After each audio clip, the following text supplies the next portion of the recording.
Selamat pagi, saya akan membaca bukunya Ibu Mary Riana yang berjudul A Gift from a Friend. Ini ya. Bersyukur sama Tuhan dapat kesempatan, ini ada tulisannya. Dear Johnny, Dare to Dream Big oleh Ibu Mary Riana. Wow, keren. Saya akan membaca bukunya di halaman 70. Utang ratusan juta. Meskipun kedatangan saya di Singapura bukanlah pilihan utama saya tidak pernah menyesalinya. Saya merasa sangat beruntung karena pada waktu itu NTU memiliki satu program khusus yang mendatangkan pelajar dari negara lain untuk belajar di Singapura. Melalui program tersebut, pelajar dari negara lain seperti saya mendapatkan pinjaman untuk membayar biaya hidup dan biaya pendidikan. Jadi lewat pinjaman ini saya bisa membayar biaya sekolah, buku-buku pelajaran, tempat tinggal, makanan, dan biaya hidup. Orang tua saya masih memberikan uang setiap kali saya pulang ke Indonesia.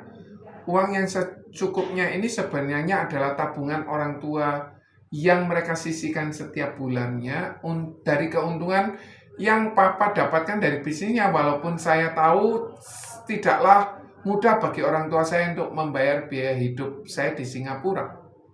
Mereka selalu mengingatkan saya untuk tidak khawatir akan masalah uang dan berkonsentrasi saja pada pelajaran saya. Sama seperti para mahasiswa lain, mengetahui hal ini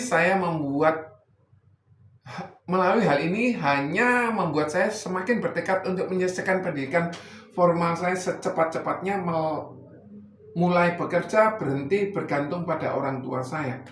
Walaupun saya sudah mendapatkan pinjaman dari pemerintah Singapura untuk membayar biaya pendidikan dan biaya hidup saya masih perlu menghemat setiap harinya. Saya mencoba berbagai cara untuk menghemat.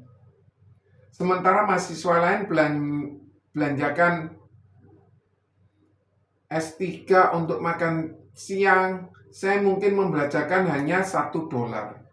$3 Singapura.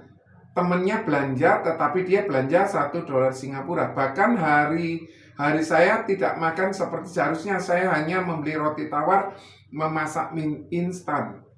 Kalaupun terpaksa harus membeli makanan di kampus, saya biasanya memilih makanan yang paling murah. Makanan paling istimewa yang saya beli hanyalah nasi putih, dilengkapi dengan tahu dan tauge. Lalu saya minta kecap dan kuah yang banyak. Alasannya karena tahu dan tauge lauk termurah yang tersedia. Sedangkan kecap dan kuah gratis. Dan dengan begini saya bisa makan cukup dengan harga semurah-murahnya $1 Singapura. Saya masih ingat dengan baik bagaimana saya bertahan hidup selama 1 tahun di Singapura dengan hanya $10 Singapura setiap minggunya.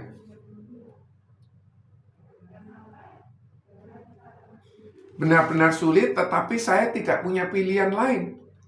Mungkin Anda merasa sedikit tidak masuk akal untuk bisa bertahan hidup selama 1 tahun seperti itu. Tetapi percayalah, kalau itu adalah satu keharusan, Anda akan menemukan cara untuk hidup di tengah-tengah segala kekurangan Anda. Cara lain bagi saya untuk menghemat adalah dengan mendapatkan sebanyak mungkin makan gratis. Hal ini bukanlah sesuatu yang sangat saya banggakan. Tetapi di tahun pertama itu saya sangat sering menghadiri acara-acara yang diadakan oleh berbagai organisasi kampus mahasiswa baru. Saya datang ke acara organisasi Katolik, astronomi, paduan suara, catur, pokoknya organisasi manapun yang mau menerima saya sebagai tamu peserta. Di acara mereka, saya menghadiri acara di berbagai organisasi itu karena saya tahu di akhir acara tersebut akan disediakan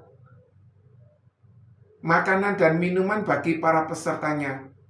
Demikianlah saya mendapatkan makanan gratis saya. Melalui hal-hal tersebut saya dapat menghemat sedikit. Tentu saja gaya hidup seperti ini tidak disarankan untuk kesehatan.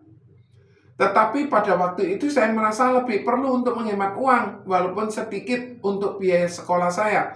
Semua ini saya lakukan tanpa sepengetahuan orang tua saya, karena saya tidak mau membuat mereka khawatir. Saya tahu bahwa dengan mengambil pinjaman untuk membiayai sekolah, artinya ketika lulus NTU saya dibebani dengan utang dan harus bekerja keras untuk melunasinya. Tetapi saya tidak punya pilihan lain, apalagi ditambah dengan kurs dolar yang sangat tinggi pada waktu itu. Karena itu saya harus tetap mengambil pinjaman tersebut. Walaupun dengan konsekuensi harus membayar bunga yang tidak sedikit jumlahnya. Saya mengambil semua fasilitas pinjaman yang tersedia. Ada yang disebut tuition free loan, pinjaman biaya pendidikan, yang membayar seluruh biaya sekolah. Ada juga yang disebut studi loan, pinjaman belajar untuk membayar biaya hidup lainnya selama saya di NTU. Jadi sangat bergantung pada pinjaman-pinjaman itu untuk biaya sekolah, buku-buku pelajaran, makanan, tempat tinggal, biaya hidup. Karena itu ketika saya lulus dari NTU, saya sudah berutang 40.000 dolar Singapura. Dan jumlah utang saya pada pemerintah Singapura untuk membiayai hari-hari saya selama di sekolah. Guys, semangat selalu buat kita semua.